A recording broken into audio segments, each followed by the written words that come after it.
नमस्कार. आज आपण एकदम सोप्या पद्धतीमध्ये हरभऱ्याच्या डाळीचं पिठले करणार आहोत, म्हणजे झुणका.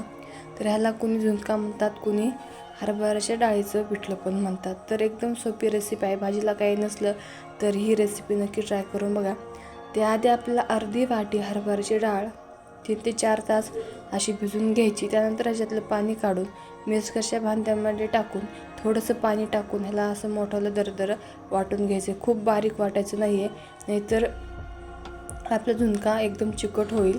तर चाळणीमध्ये हे काढून घ्यायचं आहे बॅटर सगळं.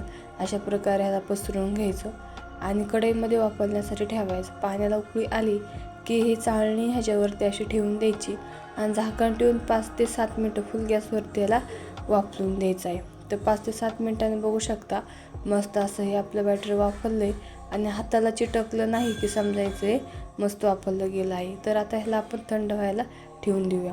तर तोपर्यंत आपण इथं मसाला बनवूया. तर थंड होते तोपर्यंत आपण इथं मसाला बनवून घेऊया. त्यासाठी 1 चमचा तेल, जिरी, मोहरी, कढीपत्ता टाकून व्यवस्थित परतलं की त्याच्यामध्ये हिरवी मिरची कुटून टाकायची आहे.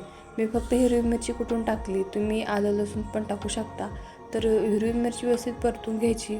हिरव्या मिरचीचा कच्चा वास गेला की बारीक चिरलेला कांदा ह्याच्यामध्ये टाकून द्यायचा. कांदा व्यवस्थित परतून घ्यायचा आहे. ह्याच्यामध्ये जेवढा कांदा असेल तेवढीच आपली भाजी मस्त लागते. एक वेळेस नक्की ट्राय करून बघा. जेव्हा आपण पातळ भाजी केली तर त्यासोबत ही सुकी भाजी पण मस्त लागते. आता आपल्याला एक बारीक चिरलेला टॅमॅटो ॲड करायचा आहे. जर तुमच्याकडे नसेल, तुम्ही नाही ॲड केला टॅमॅटो तरी चालेल, काही हरकत नाही.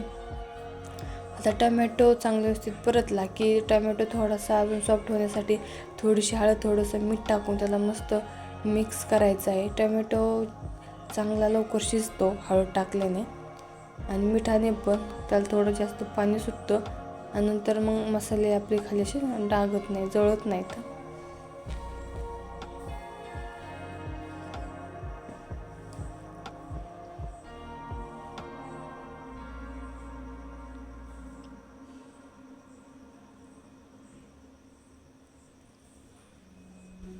जेव्हा तुम्ही काही गोड पदार्थ करतात तेव्हा ही रेसिपी त्यासोबत नक्की करा. आता ह्याला झाकण ठेवूया आणि तोपर्यंत आपण जे वाफलून पीठ घेतलं होतं ते पीठ आपण आता मोकळं करून घेऊया. तर आपलं असं कट करून घ्यायचं आणि त्यानंतर हे अशा प्रकारे आपल्या हाताने एकदम असं मोकळं करून घ्यायचं आहे, चुरून घ्यायचं आहे. थंड झालं की लवकर ते मोकळं होतं. तर हे पीठ आपण जेव्हा मिक्सरमधून दळतो तेव्हा एकदम मोठं दळायचं आहे, खूप बारीक नाही. जर बारीक दळून घेतलं ना तर ते असं एकदम चिकट होतं आणि मग ते एकदम वेगळंच होतं बेसन. तर आता इथं आपला मसाला रेडी झाला आहे. आता व्यवस्थित त्याला परतून घेऊया. झुणका भाजी किंवा भिजलेल्या डाळीचं पिठलं, जे हवं आहे ते नाव देऊ शकता, पण झुणकाच म्हणता जास्त. तर मसाला मस्त परतला. आता आपण बनवलेलं हे पीठ ह्याच्यामध्ये ॲड करूया आणि ह्याला व्यवस्थित मिक्स करून देऊया. ह्याला व्यवस्थित मिक्स करायचं आहे. 2 ते 3 मिनटं ह्याला फुल गॅसवरती चांगलं असं 2 ते 3 नाही, कमीत कमी 1 मिनटं तरी फुल गॅसवरती ह्याला व्यवस्थित मिक्स करायचं आहे एकत्र. जे मोठाले काय ह्याच्यामध्ये पीठ राहिलेलं असेल ते पण फोडून घ्यायचं.